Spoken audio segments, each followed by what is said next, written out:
હું કરંડિયા મણીબેન અર્જણભાઈ અને વેદા પ્રાથમિક શાળામાં શિક્ષક તરીકે ફરજ બજાવું છું અને મારું ઇનોવેશન છે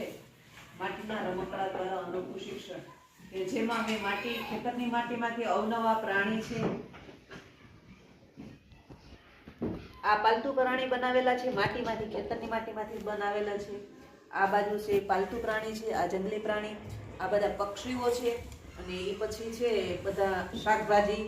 ફળો અને આ બનાવેલી છે શિવલિંગ કે જે અમે શ્રાવણ મહિનામાં બનાવીએ છીએ અને આ બનાવવાથી બાળકોમાં ધાર્મિકતાનો મૌલ્ય શિક્ષણનો ગુણ આવે છે આ બધા રસોડાના સાધનો છે જેથી બાળકો રસોડાના વાસણો વિશે જાણે આ બધી પુરાણી વસ્તુ છે કે જે રવાઈ છે ગોળી છે આ ઢેચણિયું છે આ ઘંટુડા અને ત્યારબાદ છે આ બધા ખેતીના ઓજારો બનાવેલા છે આ બળદગાડું છે અને આ છે બધા બાળકોએ બનાવેલા છે અમારી પહેલાવાળી બાળકી છે કોમલ એણે આ કેક બનાવેલી છે આ પરીક્ષિત છે તેણે અસરનો ફ્લાવર પોટ બનાવેલો છે આ પણ સરસનો એક બાળક ફ્લાવર પોટ બનાવે એવો દર્શ અને આ બધા છે એ બાળકોએ બનાવેલા છે આ કલર કર્યા વગરના છે એ પણ બાળકોએ બનાવેલા છે આ બધું બનાવવાથી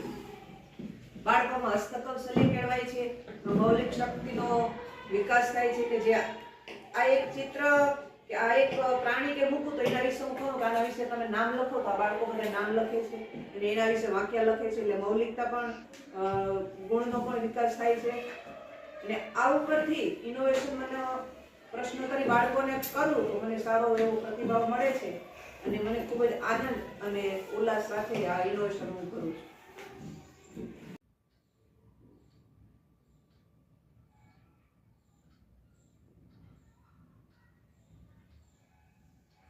ચાલો બાળકો માટીમાંથી આપણે શું બનાવેલું છે પ્રાણી પણ ક્યાં પ્રાણી સરસ તો આને શું કહેવાય હરણ હરણ ક્યાં લે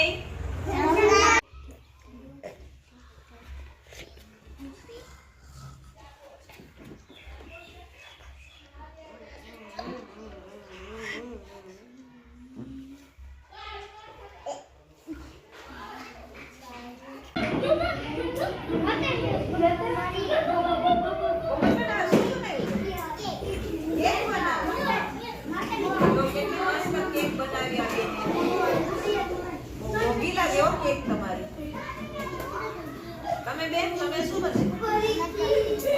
ટોપડી પછી ઉપરનો આ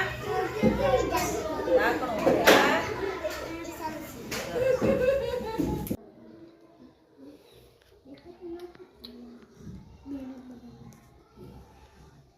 ચાલો બાળકો બેને શું બનાવ્યું